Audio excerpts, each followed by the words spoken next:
Good morning, Namaskar. My name is Raj Alampur. As you know, I am motivational speaker and human counselor. First of all, I would like to pay my beautiful thanks to all viewer. आप इतना अच्छा support करते हैं, चीज़ों को share कर रहे हैं, अवेयरनेस को फैला रहे हैं, आप सबका बड़ा आभारी हूँ। जैसा कि आप जानते ही हैं कि हम 100 बातें काम की इस सीरीज के दौरान हम नेक्स्ट वीडियो में आ गए हैं। आई रिकमेंड यू ऑल कि आप दूसरी वीडियोज को भी ज़रूर वॉच करें ताकि आपके जीवन जीने का स्तर और आपकी खुशी का स्तर और भी बढ़िया हो जाए। अभी जैसा आप जानते ही हैं कि 2 दिन पहले गुरु पूर्णिमा थी। बहुत सारी विशेष मेरे पास आई और उन सबको बहुत सारी शुभकामनाएं दी, लेकिन कुछ बच्चों के कुछ गुरु पूर्णिमा को लेके यानी गुरु को लेके कुछ सवाल थे। मैं वो सवाल सीधे शब्दों में आपके साथ बताऊं तो वो ये थे कि क्या सर हमें गुरु का चुनाव हमसे निम्न स्तर का भी यदि कोई गुरु हो उसको चुनना चाहिए? जिस लाइन में उस गुरु ने काम नहीं किया और हम उस लाइन में आगे बढ़ना चाहते हैं, क्या हम उस गुरु को सेलेक्ट कर सकते हैं? बहुत सारे ऐसे डॉक्टर्स, इंजीनियर्स और बड़े बड़े एडवोकेट लाइन के लोगों ने उन्होंने सवाल किया कि ये सारे लोग हमें इस लाइन में क्या कामयाब कर सकते हैं जो खुद इस लाइन में कामयाब नहीं हुए? और हमारे से भी यदि नॉर्मल लेवल का ही गुरु हो यानी हमारा जो लेवल है यदि उसी लेवल का कोई इंसान को हमने गुरु बनाना है तो क्या ये सही है? और ऐसे ही अनसुलझे बहुत सारे सवाल मेरे सामने थे, तो मैंने सोचा एक वीडियो के माध्यम से इन सारी बातों को क्लियर करूं कि एक्चुअल में गुरु को इतना महत्व क्यों दिया गया है। कहते हैं भगवान आपके सामने खड़ा है और गुरु खड़ा है तो गुरु को पहले हम नमस्कार करते हैं।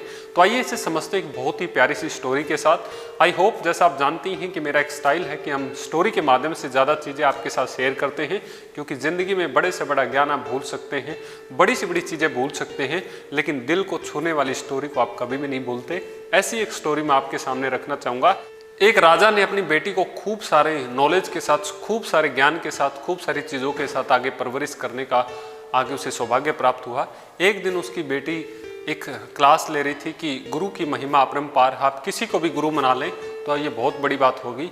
इसी कहानी को, इसी पूरी स्टोरी को और इसी पूरे दृष्टांत को एक चोर था, वो इसे देख रहा था कि किसी को भी गुरु बना ले। तो इत्तेफाक से ये हुआ कि वो चोर शाम को चोरी करने गया और ये वही राजकुमारी थी, उसी के घर में, उसी के महल में चोरी हो रही थी। राजकुमारी ने एकदम से कहा कौन हो? तो आगे से जवाब आया मैं तो तुम्हारा गुरु हूँ। और जैसा कि उसके दिमाग में एक बात चल रही थी कि आप किसी को भी अपना गुरु मान लेते हैं, किसी को भी अपना समर्पित आप कर देते हैं, तो आप उसके बाद जीवन में कामयाब होना शुरू हो जाते हैं। और आगे से उस राजकुमारी ने नमस्कार किया। जैसे कि आप जानते वो चोर था, लेकिन अब वो राजकुमारी उसे गुरु मान चुकी है और उसे बंदी बना के ले गया वो। उसके तुरंत बाद उसे एक पेड़ के बांध दिया, जितने सारे आभूषण थे वो सारे ले लिए और पेड़ को बांध के ये कहा कि मैं जब तक मैं आ नहीं जाता आपको यहाँ से जाना नहीं है, मैं आके तुम्हें जरूर खोल दूंगा, टेंशन लेने की कोई जरूरत नहीं। राजकुमारी की उम्र ज़्यादा नहीं थी, तो राजा ने अभी एकदम से पता किया कि महल में राजकुमारी नहीं है, तो सब जगह उसने पूरी अनाउंसमेंट की, चीज़ें अपनी जितने भी सिक्योरिटी सिस्टम थे उन सब से आखिरकार 2 घंटे बाद उसने ढूंढ लिया कि राजकुमारी को एक जंगल में एक पेड़ के किसी ने बांध दिया है। और ये बात देखते हुए सेनापति ने कहा कि राजकुमारी जी मैं आपको खोल देता हूँ और आपके पिताजी बड़ा इंतजार कर रहे हैं।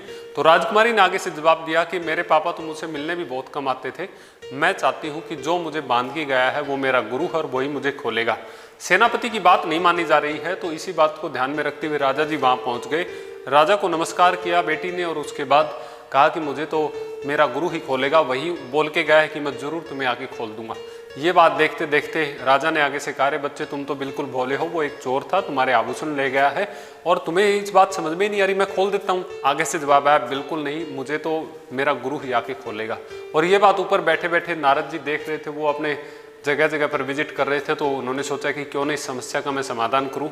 वो गए और जाते ही एकदम से उन्होंने कहा भी चलो तुम अपने पापा की बात नहीं मान रहे, सेनापति जी की बात नहीं मान रहे, मेरी बात मान लो, मैं तुम्हें खोल देता हूँ, कौन सी बड़ी बात है। ये तुम्हें एक चोर था वो और वो तुम्हें लूट के चला गया, तुम ऐसे ही अपने आप को वैसे सोच रही हो वो गुरु है गुरु है। उन्होंने कहा नहीं जी, मेरे गुरु ने मुझे कहा था, लेकिन मैं मेरे गुरु का धन्यवाद करने लगी हूँ कि सबसे पहले तो मेरे पिताजी मुझसे कम बात करते थे, आज एक माध्यम बने, मैं उनको बहुत धन्यवाद करती हूँ, ये गुरु के कारण ही हुआ है। शायद मैंने आपको किसी टीवी सीरियल में या फिर कहानियों में सुना था, आज आपके भी दर्शन हो गए, आपका भी मैं धन्यवाद करती हूँ, लेकिन मुझे तो मेरा गुरु ही खोलेगा। ये बात ऊपर बैठे भगवान देख रहे थे, वो उनको खुद आना पड़ा और उन्होंने कहा चलो भाई अब हमसे ऊपर तो कोई नहीं है, हमसे ऊपर कोई नहीं है, मैं तुम्हें खोल देता हूँ, तुम अपने घर जाओ। तो इसके बाद दोबारा से राजकुमारी जी का जवाब आया, मेरे बड़े सौभाग्य हैं, मुझे इतना बढ़िया गुरु मिला है कि बड़े बड़े लोगों ने बड़े बड़े काम किए लेकिन उनको भगवान के दर्शन नहीं हुए। देखिए मेरा गुरु कितना बढ़िया है, कल ही तो मेरा गुरु बना था, आज में मेरा समर्पित भाव मान लीजिए या फिर मेरे गुरु की महिमा मान लीजिए। मुझे तो वही खोलने आएगा, लेकिन भगवान जी आप आ गए। शायद ये गुरु के कारण ही संभव हुआ है। आपको मैं नमस्कार करती हूँ और मैं मेरे गुरु का बड़ा धन्यवाद करती हूँ कि उन्हीं के कारण में आपसे मेरा मिलना रहा। और सोच के देखिए, इतनी सारी बात करने के बाद पूरी सृष्टि में उस इंसान को ढूंढा गया, वो कहाँ चोरी कर रहा, उसको पकड़ के लाया गया और कहा कि तुम्हें भगवान जी बुला रहे हैं, जल्दी चलो। और आके उसी इंसान ने जो उसका गुरु बना हुआ था, उसने उस रस्सियों को खोला और रस्सियों खोलते ही उनका धन्यवाद किया और उनका इतना धन्यवाद किया कि मेरा सौभाग्य है कि मैंने आपको गुरु बना लिया। और उसके बाद मुझे भगवान के भी दर्शन हुए।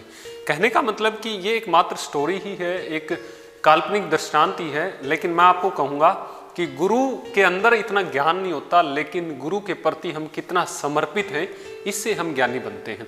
बहुत जगह मैं भी अपने जीवन में देखता हूँ, गुरु का एक ही मतलब निकल के आता है। गुरु मतलब गुरु, अंधकार से प्रकाश की तरफ ले जाने वाले परिस्थितियों को, लोगों को हम गुरु ही कहते हैं। वो चाहे आपसे स्तर में ऊंचे हो या नीचे हो, ये महत्वपूर्ण बात नहीं है कि आपके गुरु वो अचीवमेंट ले पाए या नहीं ले पाए। मैंने बहुत सारे ऐसे टीचर्स देखे हैं, वो इतना दिल से पढ़ाते हैं, उनको अपने टीचिंग लाइन से बड़ा प्यार होता है, लेकिन उनसे पढ़ के लोग डीसी भी बनते हैं, उनसे पढ़ के कलेक्टर बनते हैं, उनसे पढ़ के आईएएस ऑफिसर बनते हैं। कहने का मतलब उनका स्तर तो एक लेवल से है, लेकिन उससे भी कई गुना उनके बच्चे आगे बढ़ते हैं। इसीलिए कहते हैं कि गुरु की महिमा अपरंपार है। गुरु का ज्ञान आपको कभी आगे नहीं बढ़ाएगा, लेकिन गुरु के प्रति आप समर्पित कितना है।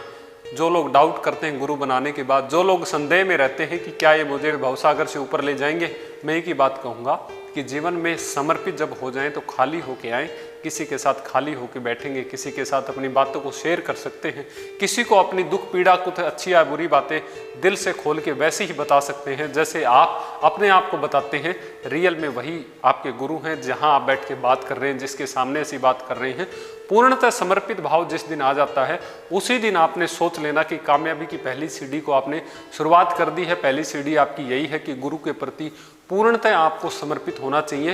इस बात से कोई मतलब नहीं वो गुरु आपको कहाँ ले जाएंगे, लेकिन एक बात निश्चित ही है कि गुरु की महिमा और इतनी परिस्थितियां भगवान ऐसी पैदा करता है कि गुरु की महिमा इतनी बड़ी हो जाती है कि एक दिन आप निश्चित ही उस गुरु से भी 20 गुना ऊपर चले जाते हैं। इसीलिए अपने जीवन में गुरु बनाने के दौरान कभी संदेह पैदा न करें। गुरु हमेशा आपको अंधकार से प्रकाश की तरफ ही ले जाता है। एक माँ बाप और गुरु का ही ऐसा रिश्ता होता है जो आपको आगे बढ़ते हुए देखना चाहता है। एक टीचर बड़ा खुश होता है जब बच्चे उससे ज़्यादा सैलरी पाते हैं।